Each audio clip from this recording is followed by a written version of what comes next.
নতুন জামাই, বউ আপ্যায়ন কিংবা বেআই আপ্যায়নে তুরুস পরিবেশন না করলে নতুন মেহমানের মান থাকে না। গর্ভবতী নারীর জন্য মোচা না পাঠালে শাশুড়ির মুখ কুমড়া হয়। দুরুস আর মোচা হলো কক্সবাজারের ঐতিহ্য। দুরুস হলো আস্ত মুরগির মুখরোচক রান্না, আর মোচা হলো বিন্নি ভাতের উপর আস্ত মুরগি ভাজা, মরিচ ভর্তা, গরু মাংসের কালা ভুনা, চিংড়ি, ডিম সহ বিভিন্ন খাবার একত্রিত করে কলা পাতা মোড়ে নকশা করা খাবার। আর এই ঐতিহ্যকে কক্সবাজারের গণ্ডি ছাড়িয়ে দেশসহ বিশ্ব দরবারে পরিচিতি দিচ্ছে কক্সবাজারের নারী উদ্যোক্তারা। এমনই একজন উদ্যোক্তা হলেন কক্সবাজারের রামুর বাসিন্দা রওনকারা জাহান, যিনি মোচা, মধুভাত সহ বিভিন্ন ধরনের পিঠা বানিয়ে অনলাইনের মাধ্যমে বিক্রি করেন কক্সবাজার সহ দেশের বিভিন্ন প্রান্ত এবং বিদেশেও। গোটা পরিবারের ব্যয়ভার বহন করছেন তিনি একা নিজে।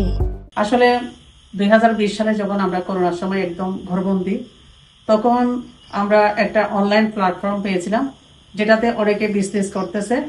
তো আমি যেহেতু 2019 সালে রসনা বিলাস থেকে একটা সেরা রাঁধুনের ক্রেজ পেয়েছিলাম, সেই ক্রেজটাকে কাজে লাগিয়ে আমি আমার অনলাইন বিজনেস শুরু করার একটা প্ল্যান মাথায় এনেছিলাম। ঐতিহ্যবাহী যে খাবারগুলো আছে সেদিকে আমার প্রথমেই দৃষ্টি গিয়েছিল।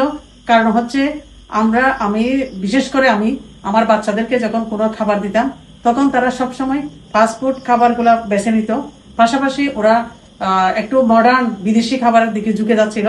তো আমার মাথায় আসলো, তো ঐতিহ্যবাহী খাবারগুলা বিশেষ করে মোচা এবং পিঠা পায়েস, যেগুলো আমরা গ্রাম বাংলার পিঠা পায়েস যেগুলো আছে, সেগুলাকে আমি আমার অনলাইন বিজনেসে সৃজনশীলের মাধ্যমে নতুনত্ব এনে বাচ্চাদেরকে উৎসাহিত করার এবং অনুপ্রেরণা সৃষ্টি করার। যেহেতু অনলাইন জগতে আমি প্রথমেই কাজ করতেছি, তো অনলাইন জগতে কিভাবে খাবার সেল করতে হয়, কিভাবে নিজেকে প্রচার প্রচারণা চালাতে হয়, নিজের পেজের কাজ কিভাবে গুছিয়ে নিতে হয়, কিভাবে রাইডার সংগ্রহ করতে হয়, আবার কিভাবে খাবার ঠিক সময়ে বিশেষ করে ক্লায়েন্টের কাছে পৌঁছাতে হয়, সামান্য টুকটাক 2-1 মাস আমি প্রতিবন্ধকতায় একটু পড়েছিলাম, কিন্তু আস্তে আস্তে 2-3 মাস পর আমি আসলে অভ্যস্ত হয়ে গেছি। কক্সবাজারের শুটকি ও মাছের সুখ্যাতি দেশ ছাড়িয়ে বিদেশেও পৌঁছে গেছে। কিন্তু কখনো কি মাছের চিপস, ফিশ বল, বালাচাও, শুটকির গুঁড়া দিয়ে তৈরি করা খাবার খেয়েছেন? শুটকি ও মাছের গুণগত মান ল্যাব পরীক্ষার পর মানুষের শরীরে প্রোটিনের ও বিভিন্ন ভিটামিনের ঘাটতি মেটাতে শুটকির গুঁড়া, মাছের চিপস সহ বিভিন্ন খাবার তৈরি করছেন কক্সবাজারের মেয়ে নাজমা আক্তার রেশমি। অনলাইনের মাধ্যমে এই খাবার পৌঁছে যাচ্ছে সমগ্র দেশ জুড়ে।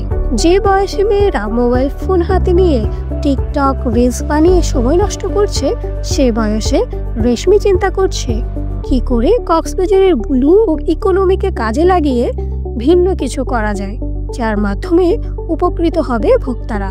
আর তরুণ বয়সেই তার এই ব্যবসার আয় দিয়েই চলছে তার পরিবারের ব্যয়ভার। আমি ইন্টারমিডিয়েটে থাকা অবস্থায় আমার বিজনেসটা শুরু করি।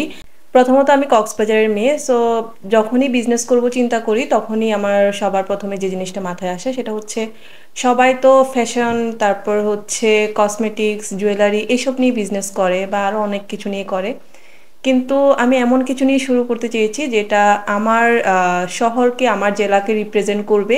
সো একদিন হচ্ছে আমি নাজিরা টেক যাই এবং ওখানে গিয়ে ওদের যে শুটকি শুকানোর প্রসেস সেটা আমি দেখি।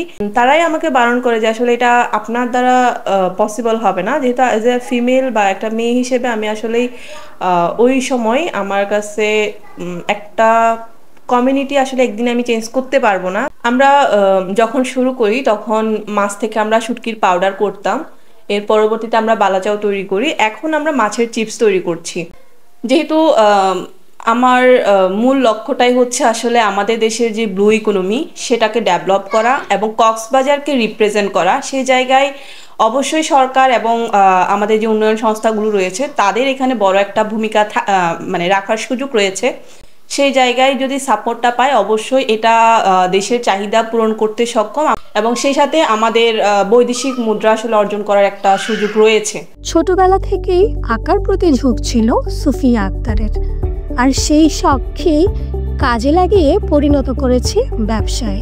ক্যানভাস, শাড়ি পাঞ্জাবিতে নকশা, ঝিনুক, শামুক, মুক্তা, কড়ি কাঠ দিয়ে গয়না সহ বিভিন্ন ধরনের ঘর সাজানোর পণ্য তৈরি করে অনলাইন পেজের মাধ্যমে বিক্রি করে থাকেন এই নারী।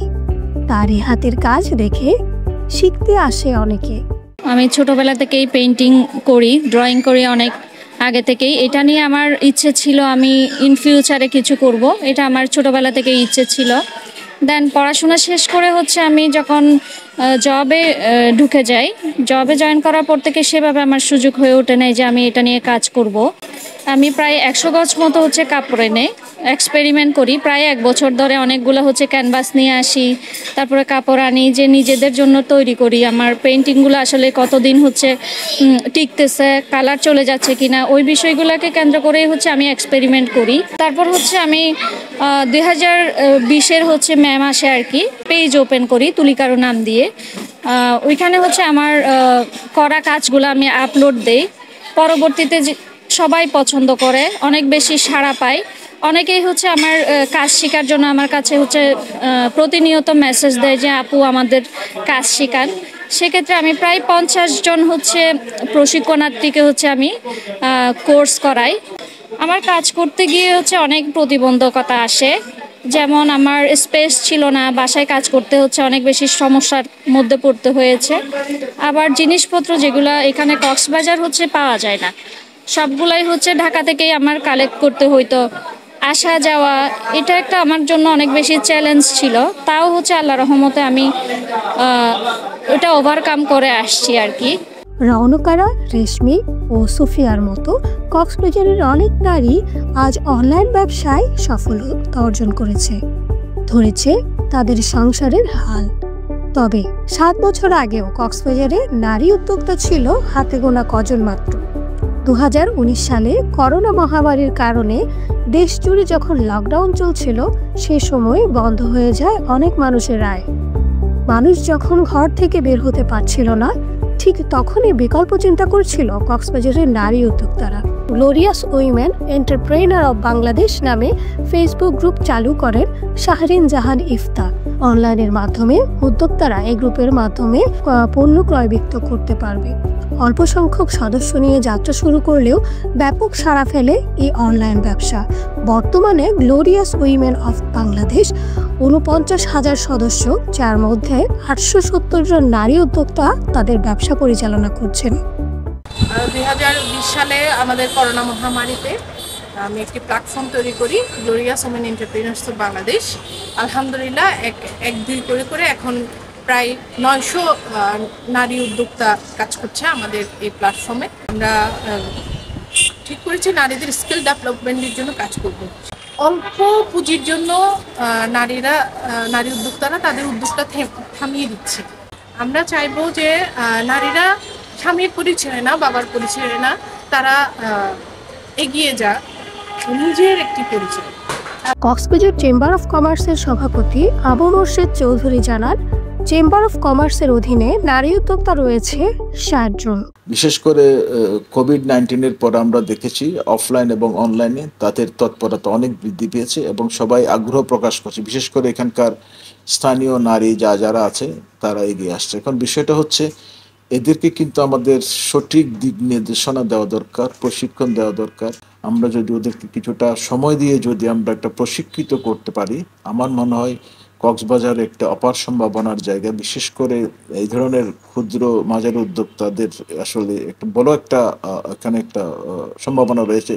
বিশেষ করে পর্যটন কেন্দ্রিক এই ধরনের উদ্যোক্তা যদি আমরা সৃষ্টি করতে পারি, আমার মনে হয় কক্সবাজারের অর্থনীতিতে যেমন একটা ইতিবাচক প্রভাব পড়বে, জাতীয় অর্থনীতিতে আমরা কন্ট্রিবিউট করতে পারবো।